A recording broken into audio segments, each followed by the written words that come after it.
హర్యానాలోని నూహ్ జిల్లాలో ఘోర ప్రమాదం జరిగింది.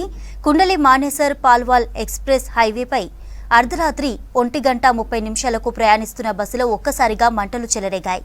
ప్రమాదంలో దాదాపు 10 మంది చనిపోగా 20 మందికి పైగా తీవ్ర గాయాలయ్యారు.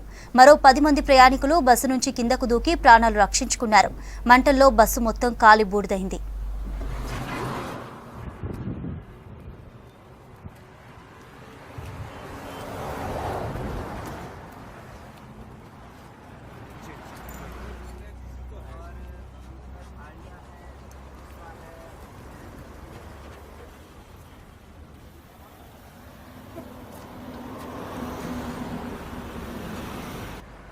ठीक है जी, ठीक है, ठीक है, ठीक है।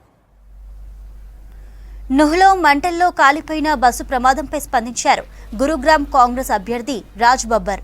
ఫైర్ యాక్సిడెంట్ ప్రయాణికులు చనిపోవడంపై దిగ్భ్రాంతి వ్యక్తం చేశారు. వారి కుటుంబాలకు ప్రగాఢ సానుభూతి వ్యక్తం చేశారు.